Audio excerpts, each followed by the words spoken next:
Hello, hello, hello. Hello, humans. Am I on? Am I on? Yes. Excellent. It is a Saturday evening here, and I am feeling rather full. I had a large dinner. My big problem is portion control. You know, sometimes you think to yourself, you know, I could eat a second sandwich. I could eat another handful of delicious nuts. I had cashews tonight, not pistachios. But sometimes you shouldn't give in to those urges.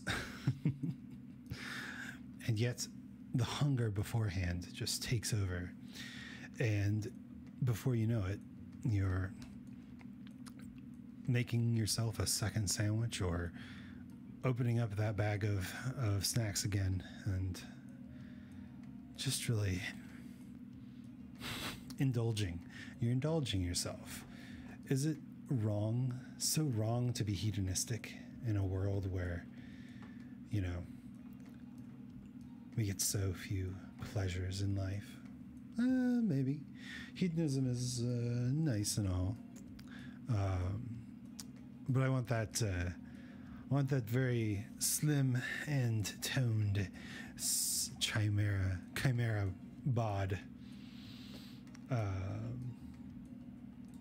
I don't want to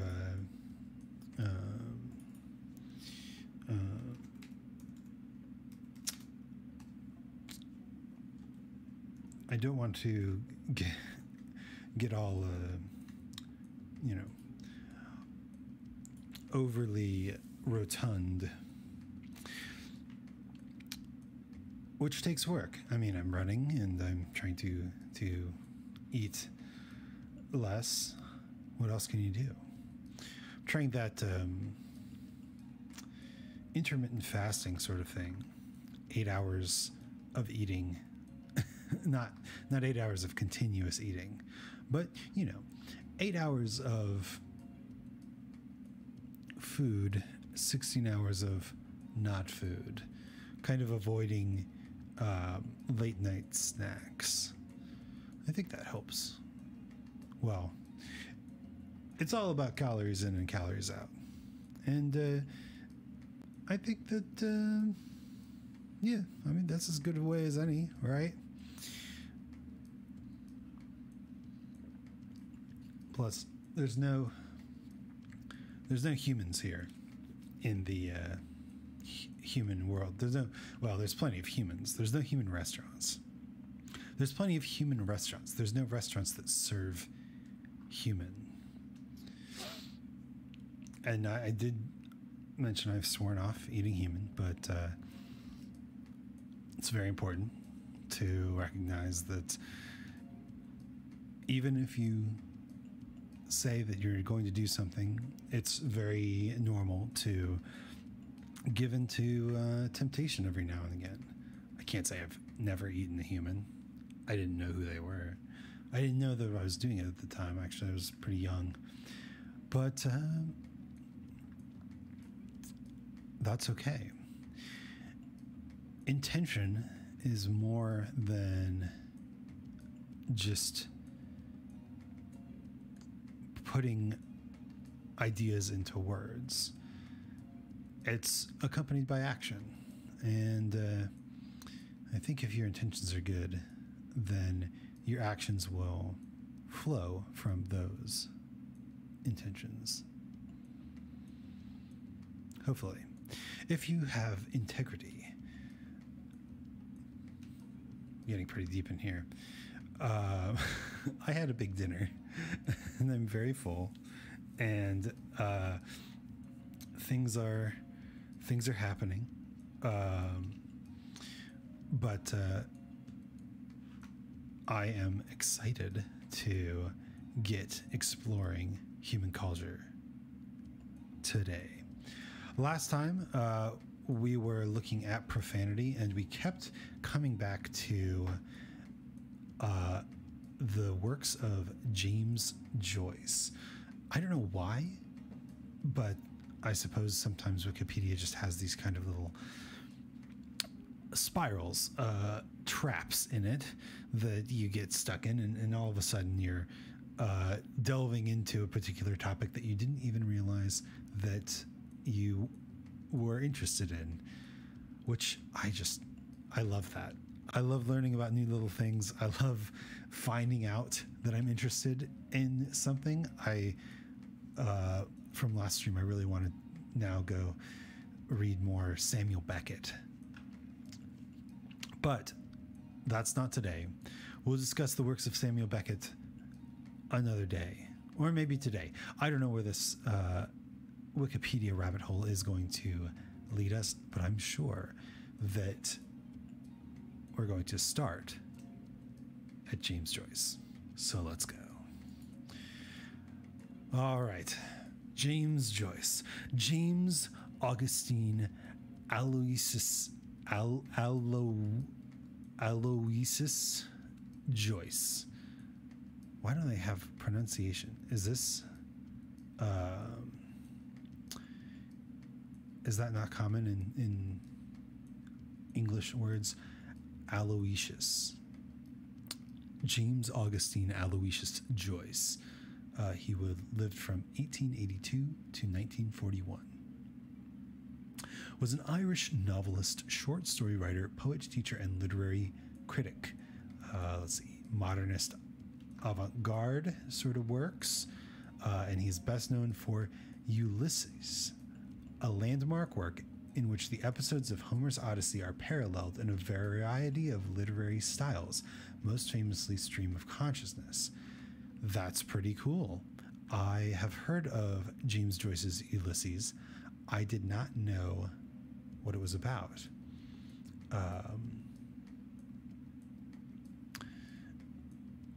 Other well-known works are the short story collection Dubliners and the novels A Portrait of the Artist as a Young Man and Finnegan's Wake. Wake me up inside. I apologize for the punny thumbnail, but all I know from the human world is really music. So that's what you're going to get. Music jokes.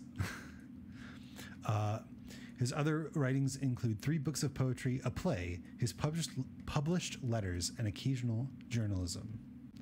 I wonder if he published his letters or if they're posthumously published. Does it say posthumous publications and drafts? Poetry collections, prose, nonfiction. So these are collections of letters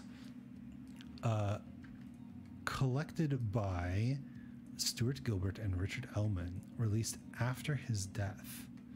Can you really call that his published work?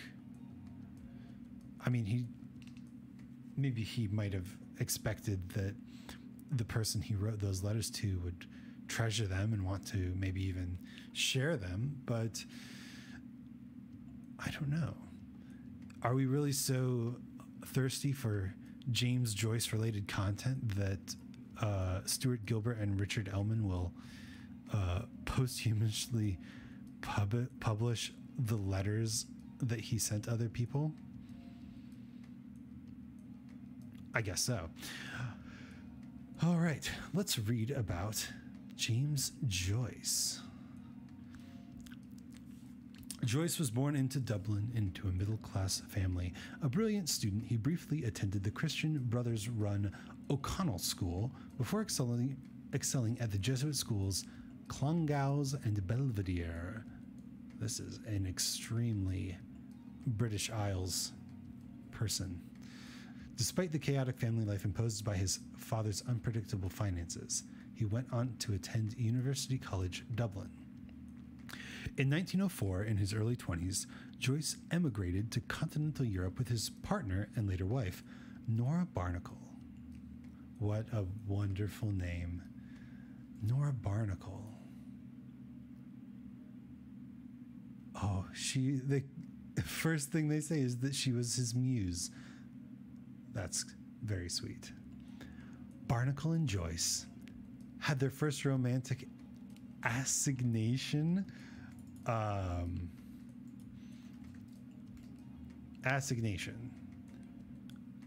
An appointment to meet someone in secret, typically one made by lovers. An assignation. So it's a tryst. Oh. Barnacle and Joyce had their first romantic assignation in 1904 on a date celebrated worldwide as the Bloomsday of his modern novel Ulysses, a book that she did not, however, enjoy. Wait, what is a Bloomsday? Bloomsday? Why am I having to look up so many words? Bloomsday. Bloomsday is a commemoration and celebration of the life of Irish writer James Joyce, observed annually in Dublin and elsewhere on 16th June, the day his 1922 novel Ulysses takes place in 1904, the date of his first outing with his wife-to-be Nora Barnacle, and named after... Okay, so we've got to step back here a second. Bloomsday. Do they talk about Bloomsday here? Bloomsday. Bloomsday. Bloomsday. Okay. 3 matches. On 16th June 1904, they had their first outing together, walking to the Dublin suburb of Ringsend, where Nora masturbated him. Why do we know this? Is this in the book? Nora Barnacle, you are a bold and incredible woman. Their sexually explicit letters have aroused much curiosity, especially as Joyce normally disapproved of coarse language, and they fetch high prices at auction. I have to apologize to Stuart Gilbert and Richard Ellman. You guys, I get it now. This is like if you knew like the most, sweetest, wholesome person, and then you found out that he just wrote this amazingly lewd fan fiction. Of course you would treasure that fan fiction. Wow. Nora Barnacle. Wednesday, June 16th. Well, are we going to celebrate Bloomsday on this channel? Maybe. Let's keep reading and find out. The work and life of James Joyce is celebrated annually on June 16th, known as Bloomsday in Dublin, and is in an increasing number of cities worldwide, and critical studies of scholarly publications such as the James Joyce Quarterly continue. Wow. Both popular and academic uses of Joyce's work were hampered by restrictions imposed by Joyce's grandson, Stephen J. Joyce, who is the executor of his literary estate until his 2020 death. On the 1st of January 2012, those restrictions were lessened by the expiry of copyright protection on much of the published work of James Joyce. Interesting. So, some of these may be in public domain. Can we look that up? James Joyce, public domain.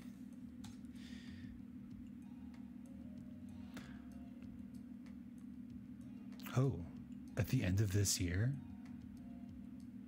Oh. Wiki source.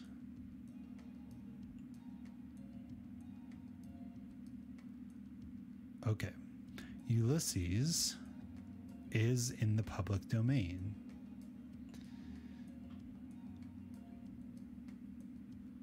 Finnegan's Wake is copyrighted until 2035. Stephen Hero is until 2040. Is this? Oh, wow. Oh, you can just read all of it.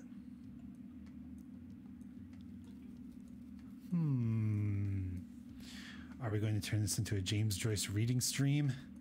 Only if we want to get in James Joyce Quarterly, a peer-reviewed academic journal established in 1963. How? Okay. They publish this 4 times a year. And it got an award. That's pretty impressive. It's been going from 1963 until currently. Oh, wow. And it's got an online version. I have to say, this is piquing my interest, because how could you write a magazine about this author for 40, 38, wait, no, 50,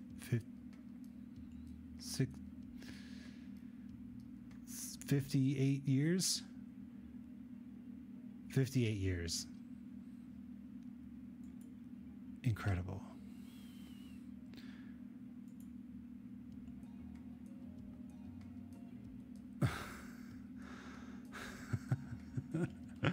Yes.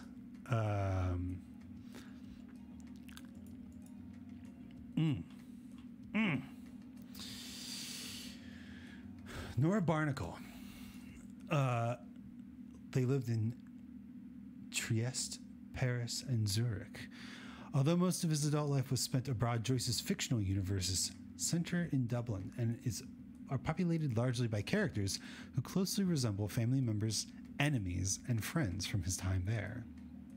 Ulysses, in particular, is set with precision in the streets and alleyways of the city. Shortly after the publication of Ulysses, he elucidated this preconception somewhat, saying, "For myself, I always write about Dublin because I can get to the heart of Dublin. I can get to the heart of all the cities of the world. In the particular is contained the universal." That's a good quote. Because there's, a city is a mass conglomeration of people. And although people are individually different, I think once you get enough of them together, they start to behave in predictable ways. Not necessarily smart ways or rational ways, but predictable.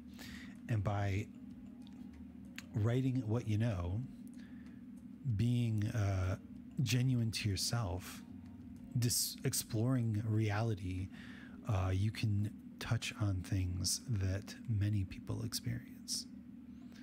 In the particular is contained the universal.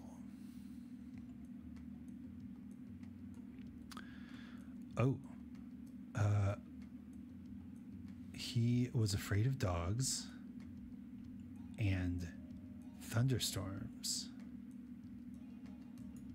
Astrophobia is an abnormal fear of thunder and lightning, or an unwarranted fear of scattered and or isolated thunderstorms.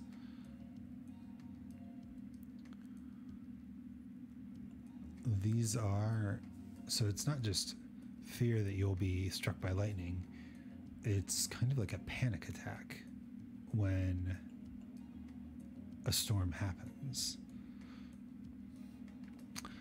Many people who have astrophobia will look for extra shelter from the storm.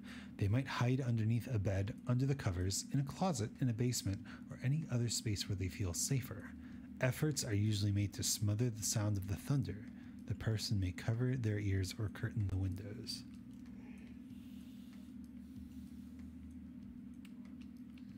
In 2007, scientists found astrophobia is the third most prevalent phobia in the U.S. What is the first?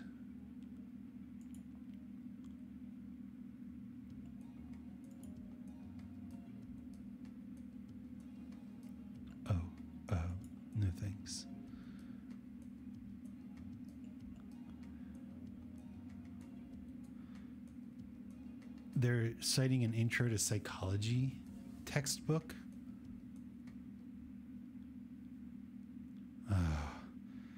Oh, Wikipedia.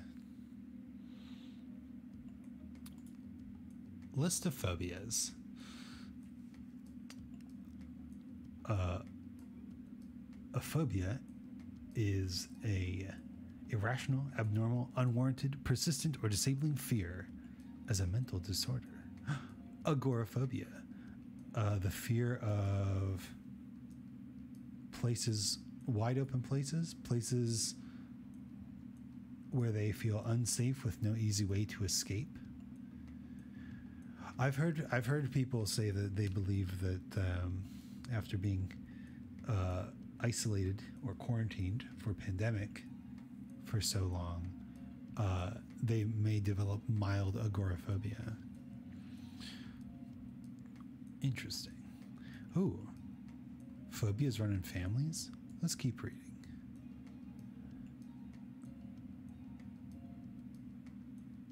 Oh, this is just a list of the phobias.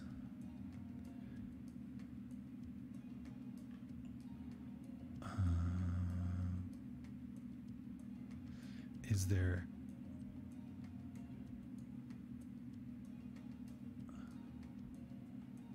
For the class of psychological disorders, see phobia.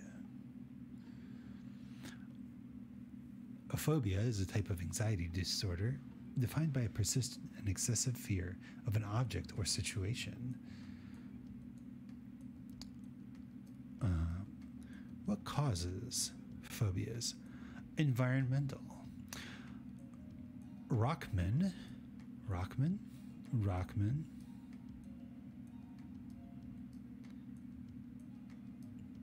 Who's Rockman? S.J. Rockman. Fear and Courage. Does he have other... S.J. Rockman, author of Fear and Courage, proposed 3 pathways to acquiring fear conditioning: classical, vicarious acquisition, and informational instructional acquisition.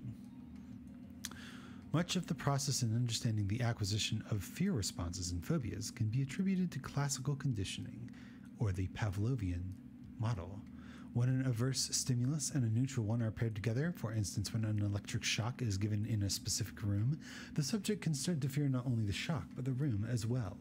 In behavioral terms, this is described as a conditioned stimulus, the room, that is paired with an aversive unconditioned stimulus, the shock, which leads to a conditioned response, fear for the room. For instance, in the case of the fear of heights, which is called acrophobia, the conditioned stimulus is heights, such as a balcony or the top floors of a high-rise building. The unconditional stimulus originates from an averse or traumatizing event in a person's life, such as almost falling down from a great height. The original fear of almost falling down is associated with being in a high place, leading to a fear of heights. In other words, the height associated with the almost falling down leads to the fear. This direct conditioning model, though very influential in the theory of fear acquisition, is not the only way to acquire a phobia. Vicarious fear acquisition is learning to fear something, not by a subject's own experience of fear, but by watching others reacting fearfully. For instance, when a child sees a parent reacting fearfully to an animal, the child can become afraid of the animal as well. Through observational learning, humans can learn to fear potentially dangerous objects, a reaction observed in other primates. Well, that's useful. Be afraid of knives, children. Be afraid of hot stoves and wild gorillas.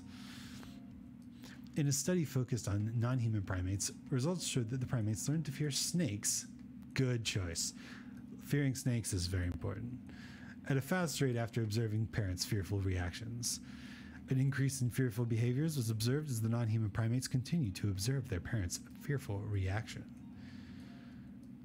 Oh. So it can go beyond just imitation. You learn the emotion too. Informational/instructional fear acquisition is learning to fear something by getting information. For example, fearing electrical wire after having heard that touching it causes an electrical shock. That sounds pretty rational, but I could see how someone could focus on that and it grow into a phobia.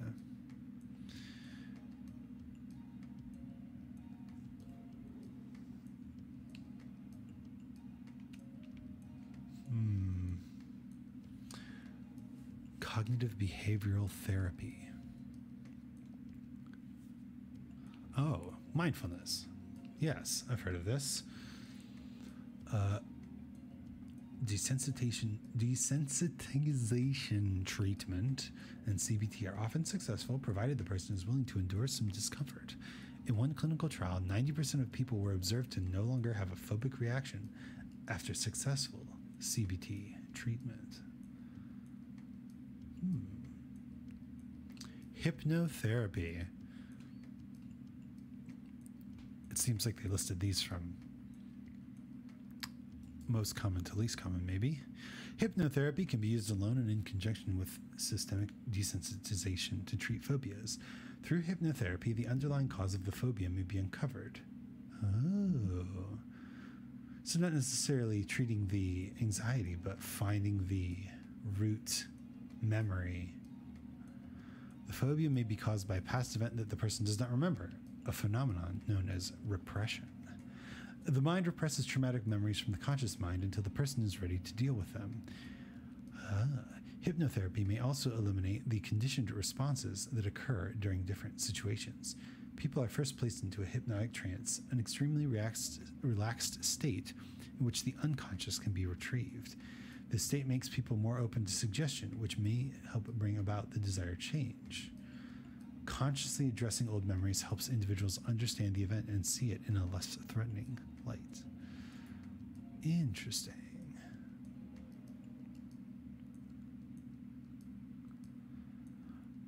You know, I've heard a lot of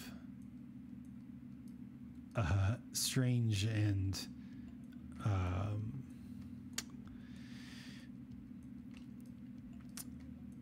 unscientific things about hypnotism. But if it's just about memory retrieval, that makes a little more sense to me. Cognitive behavioral hypnotherapy. Big dollar words.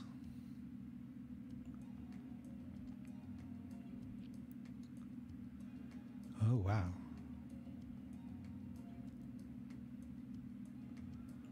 They use hypnotherapy for all sorts of stuff.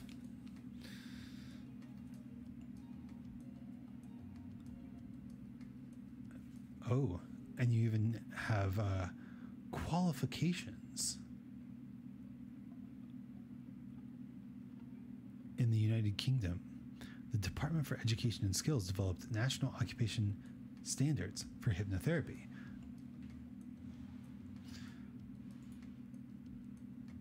National occupational standards for hypnotherapy. Neat.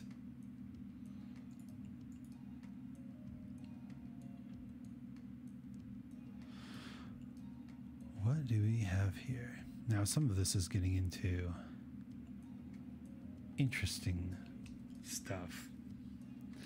The pregnant man and other cases from a hypnotherapist's couch. I'm guessing this is from 2010. Oh, it could be about transgender people. The title character is a transgender man who develops false pregnancy after the death of his boyfriend. That's so sad.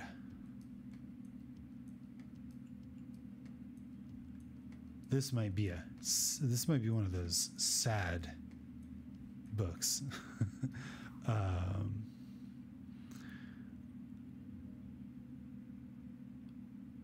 But the book concludes with a section on how interested readers can locate a reputable hypnotherapist. Is it also available?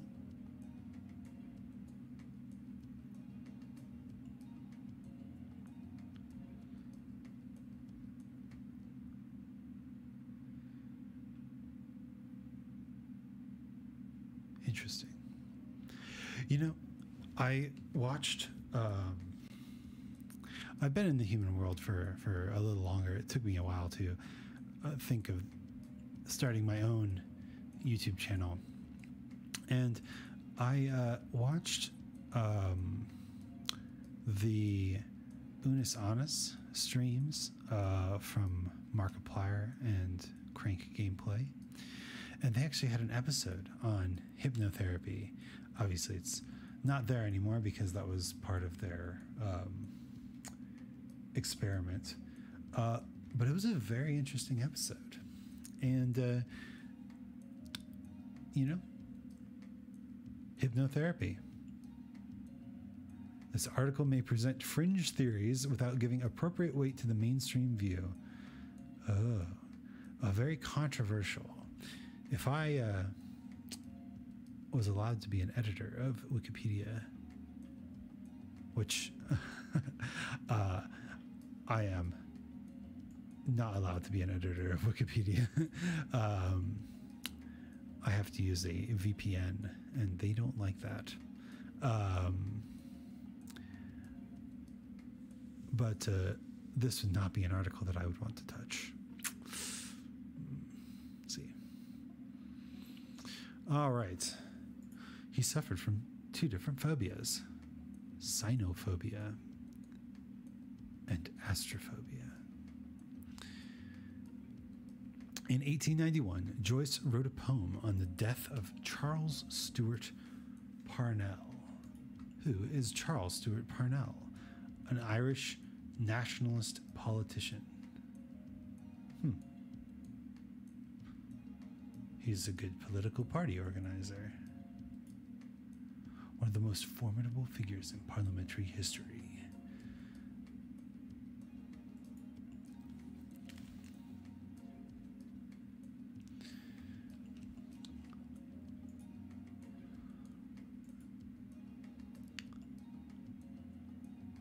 What is home rule for Ireland?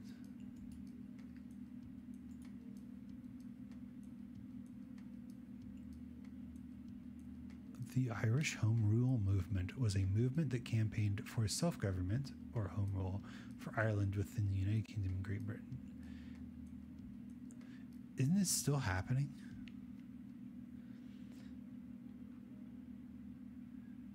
(1870) to the end of World War I. Okay, so maybe a different movement. Did it just change names? Oh, no. Northern Ireland and Southern Ireland. Oh, right. It's Scotland that had the recent history of the Republic of Ireland. Well, we're going deep on James Joyce, then let's dig into the history of the Republic of Ireland. All right.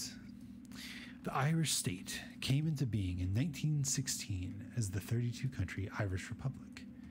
In 1922, having seceded from the United Kingdom under the Anglo-Irish Treaty, it became the Irish Free State. It comprised 32 countries until 6 countries under the control of Unionists opted out. The 1937 Constitution renamed the Southern Ireland state Ireland. In 1949, only 26 countries, which would be the 32 minus the 6, explicitly became a republic under the terms of the Republic of Ireland Act in 1948, definitively ending its tenuous membership of the British Commonwealth. In 1973, the Southern Ireland state joined the European communities. Ooh. Ooh. I didn't realize that Ireland had been separate from Great Britain for so long. This would have been very much in the era of James Joyce.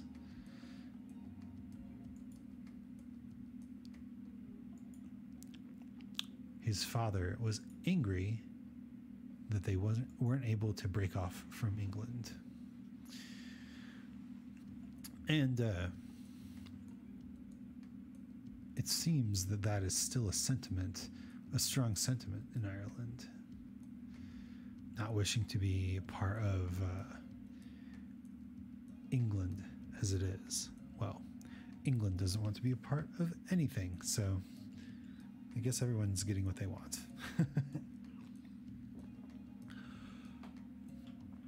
All right.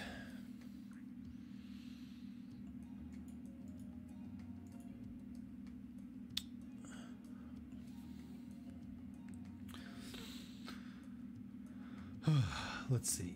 The Irish tried to not Parnell from leadership. The Vatican's role in allying with the British Conservative Party to prevent home rule left a lasting impression on the young Joyce. The elder Joyce had the poem printed and even sent a part to the Vatican Library. Oh.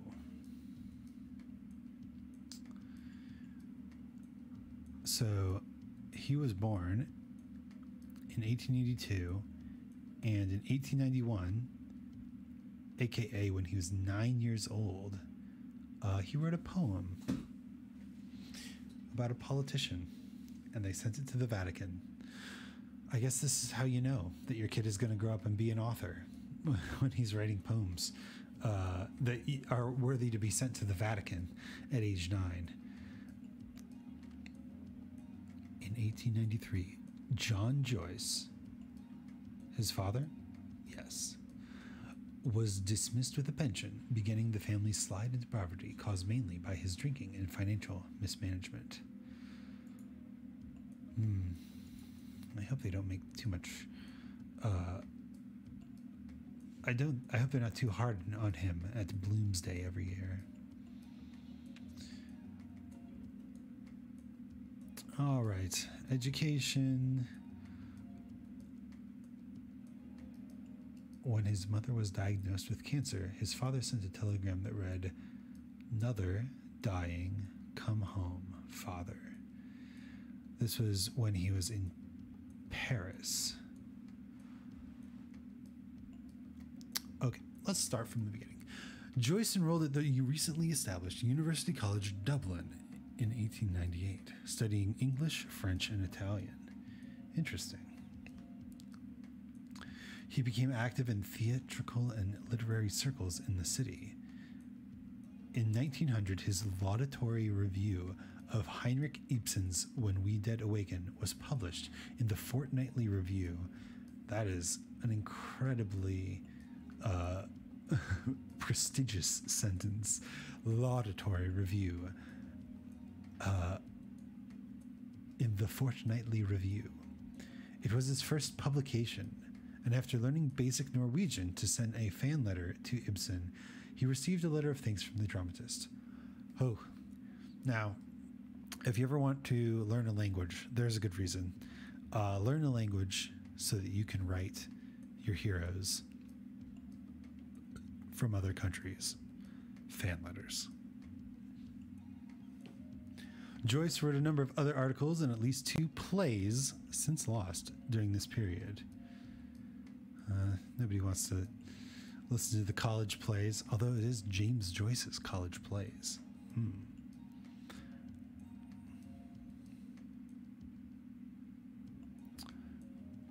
Joyce had written an article on the Irish Literary Theatre, and his college magazine refused to print it. Joyce had it printed and distributed locally. Kind of a rabble rouser, sticking it to the man. Griffith. Who's Griffith? Aside from a character in Berserk. Arthur Griffith. Griffith himself wrote a piece decrying the censorship of the student James Joyce, which was Joyce's first introduction to the Irish public. Oh. In 1901, the National Census of Ireland lists James Joyce as an English and Irish-speaking scholar living with his mother and father, 6 sisters, and 3 brothers at Royal Terrace in Clontarf, Dublin. Clontarf is a wonderful word. It's a suburb of Dublin. Clontarf, meaning meadow of the bull. I like that. That's very nice. And he speaks Irish too. I've been learning Japanese a little bit through Duolingo, and it tells me every time that there are more people learning the Gaelic language on, or I should maybe, yeah, is it Gaelic? Gaelic is the Scottish. There are more people learning the Irish language on Duolingo than there are native speakers. Oh, wow. That means there's at least 170,001 Duolingo learners for Irish, which is interesting. I guess those sort of small languages have a have a calling for certain fans. I just read this. Irish is sometimes erroneously referred to as Gaelic. The Irish language should never be referred to as Gaelic because doing so is historically, socially, formally, and linguistically wrong. Gaelic is now correctly applied to the principal historic language of Scotland, although it was referred to in English as Irish for most of its history. The distinction is not subtle. Irish refers to the native language of Ireland, and Gaelic refers to the major native language of Scotland, although the term came into common usage only in the past 200 years or less. Gaelic. Wrong. Not Irish. In English, the language is often mistakenly called Gaelic, and I did it.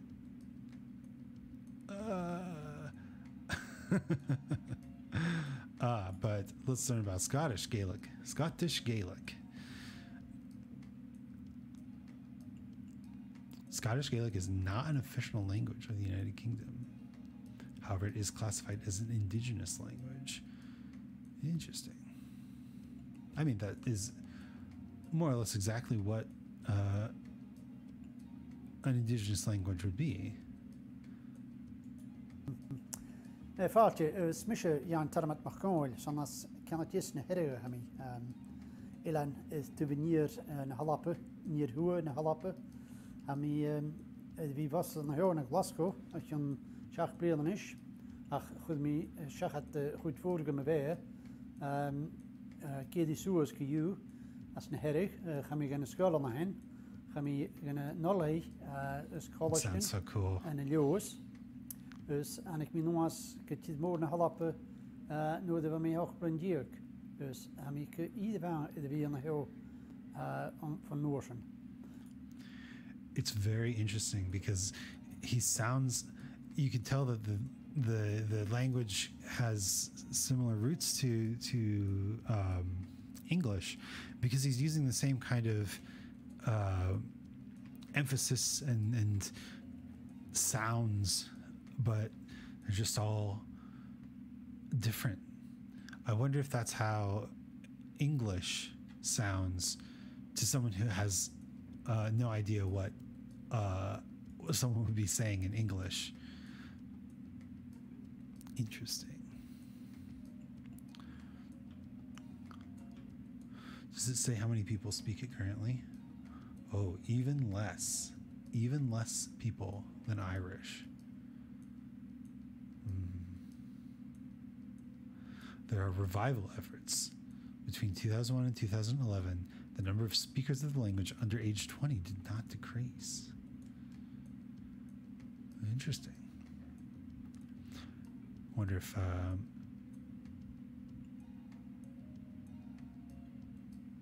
it's always been a low percentage of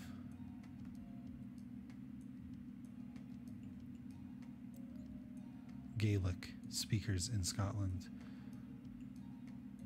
Interesting. Is this a census here in Scotland too?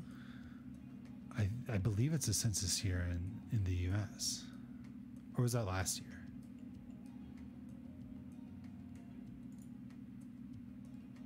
I guess it would be in the UK.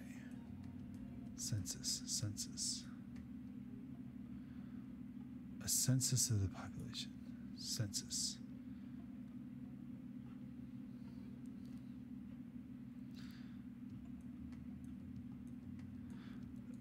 Oh, the impact of COVID-19 on censuses.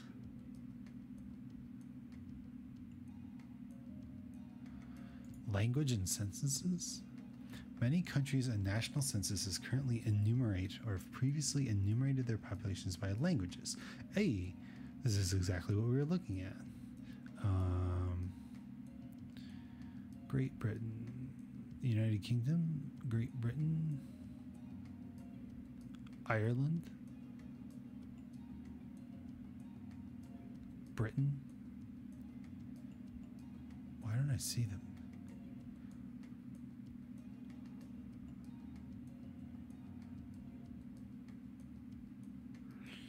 Am I blind?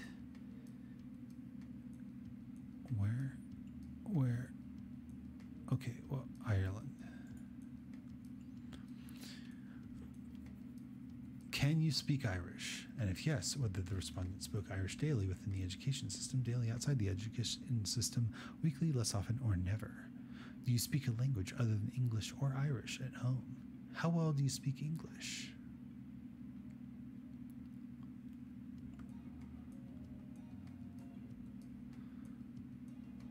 Interesting.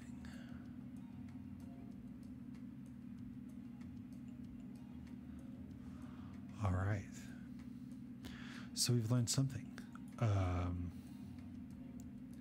James Joyce could speak Irish, and so could a lot of other people, but not that many.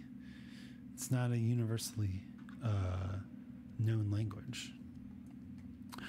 After graduating from the University College Dublin in 1902, Joyce left her parents to study medicine, but he soon abandoned this. Joyce's biographer, Richard Ellman, suggests that this may have been because he found the technical lectures in French too difficult. I had the exact same thing happen to me when I went to college in Monster World. I'd taken a lot of Spanish classes in Monster High School to make up for the other language requirement. I mean, everybody took English, but you also took Spanish. And when I got to college, they said you need a language class, so you've tested enough Spanish that you don't need to take the very first Spanish class. So I didn't. I tried out the second level Spanish class, and on the first day I walk in, the teacher is only speaking Spanish. All of the books are in Spanish.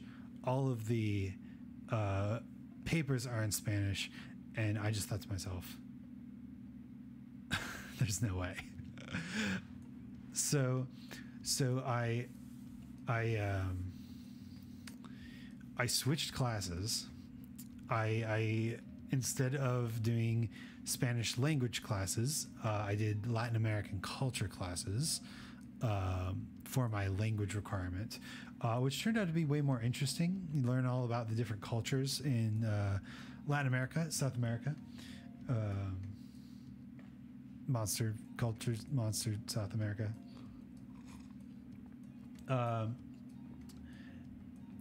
And I met the teacher with just the best accent ever.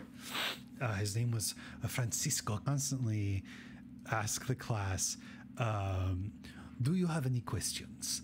Yes or no? Yes or no? And of course we'd all just sit there.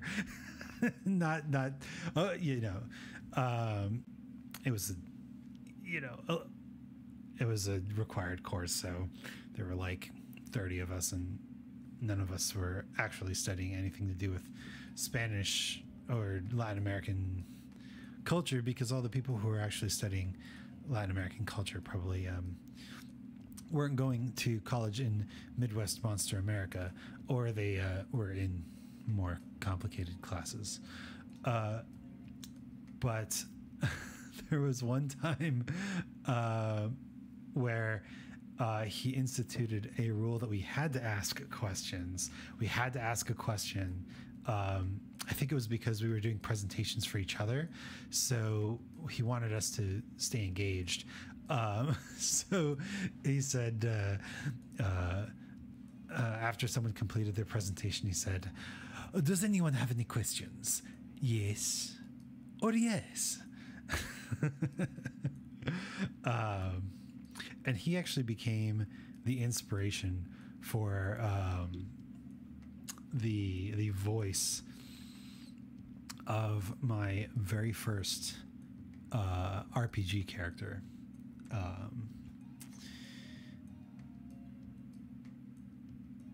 And yeah.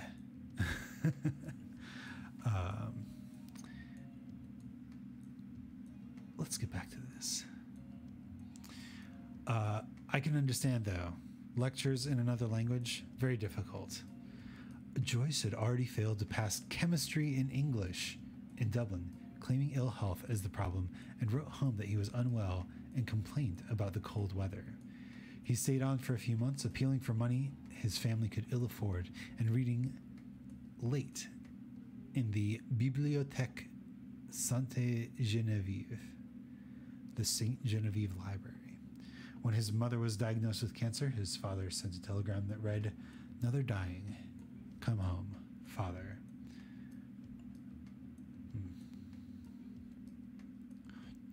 Joyce returned to Ireland. So he went from Paris back to Ireland.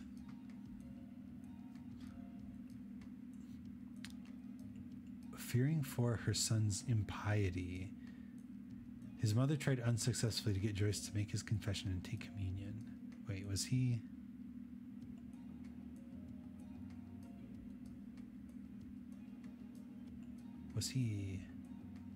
not as religious as his family?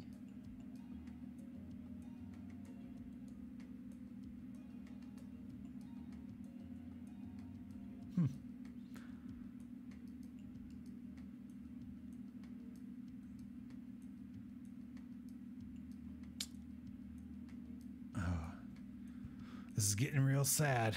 I don't want to end on a sad note, but she died. James and his brother Stanislaus. Cool name, Stanislaus Joyce. Very short Wikipedia page.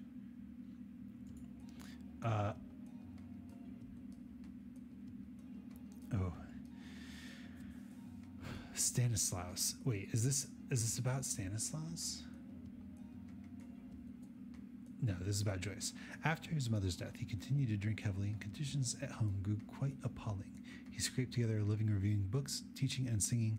He was an accomplished tenor. Interesting.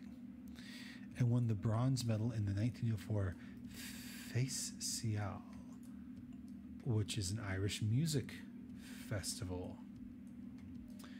Interesting. Did they mention James Joyce? No, they don't even mention. Oh, they do. They do. Famous competitors include tenor John McCormick, author James Joyce as a singer. Very cool.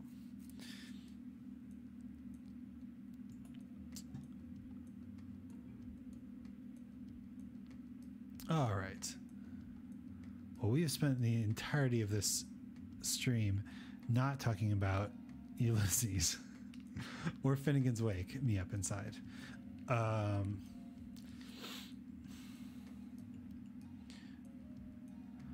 But here's a fun thing. Having completed work on Ulysses, Joyce was so exhausted that he did not write a line of prose for a year. He took a gap year. Well deserved. He wrote a very famous book.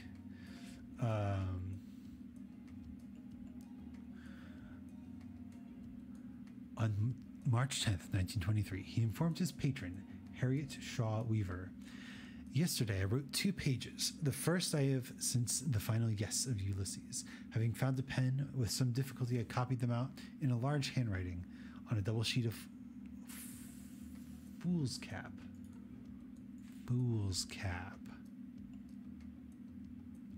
Writing paper. Very good. So that I could read them. Il lupo perde il pelo ma non il vicio. the Italians say. The wolf may lose his skin, but not his vice, or the leopard cannot change his spots. Thus was born a text that became known first as Work in Progress, and later, Finnegan's Wake.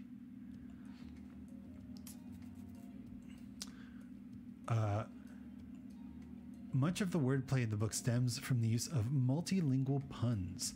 Multilingual puns. Those have to be difficult to pull off. Oh, no. I heard one the other day. I'll have to look at. I'll have to come back to that. Wow, he kept on writing Finnegan's Wake even as his eyesight worsened, with help from Samuel Beckett and other assistants. Who is Harriet Shaw Weaver? Did they mention her earlier? Harriet Shaw Weaver is patron. Even back in the old days, they had Patreon. Okay. Here we've got Harriet Shaw Weaver, an English political activist and magazine editor. Oh, there you go. Be a magazine editor. Be a patron for writers. There you go. There you go.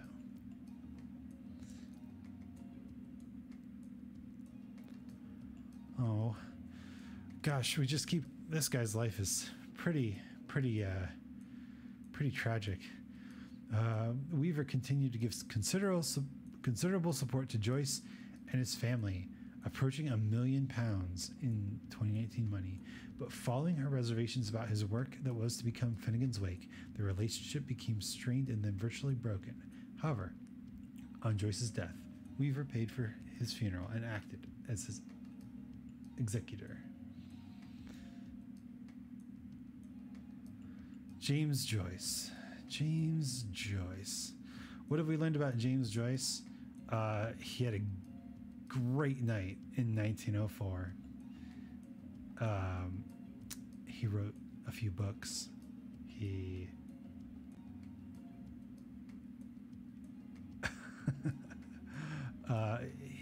did not lead a charmed life. I bet that's part of the mystique.